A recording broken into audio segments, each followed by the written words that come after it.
This is exclusive hits on Cripple D Records World Premiere.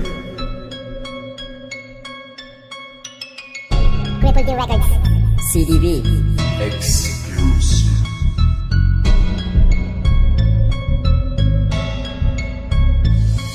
Lumuhod ka na sa akin dahil ako lang ang hari sa larangan na tinatapakan ka ngayon ayari. Kaya wag ka nang umasa na sa'kin makaisa dahil akong balakid harang sa katulad mong tanga. Ano pa ba ngayon ang gusto mo?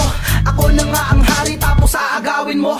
Wala ka nang magagawa dahil ako ang pinakamalupit na makatana. Di mo kayang magaya, bagsakan ng ito para sa akin napakadali. Wala ka nang mapapala kaya ngayon ay umuwi. Lalamunin lang kita gamit ang aking bara. Natatapos sa pagkahibang ng tulad mo na bata.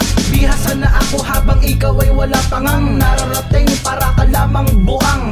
Napapasok sa larangan na wala pang ang kargada. Tatapusin na kita habang maaga pa.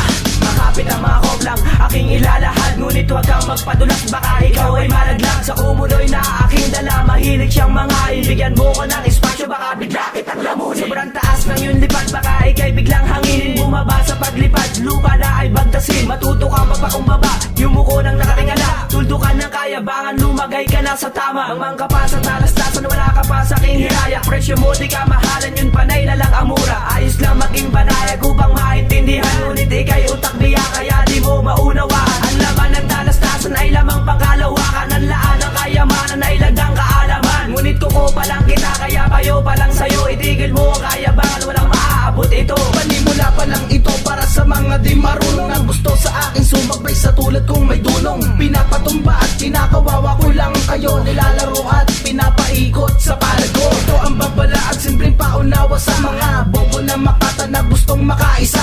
Pumasok ka sa aking bakuran at doon mo malalaman na kapag ako ang inatake, bangkay ka ng paglimayan. Ngayon mong na puso mo ang gagawin na tiyempo. Dahil laging kabado kaya lagi nabibisto. Mismo ito ang lagi ko na pinupunto. Bobo ang natatangi mo na naimbento. Sino nagbigay ng tentasyon? Mali ang pagbagtas mo, di mo nga kayang sukatin. Akop ko na mga verse, walang kidlat sa bilis. Sa pagbabanayad ko, nagbasag ka ng pula, kaya nalahad ko to.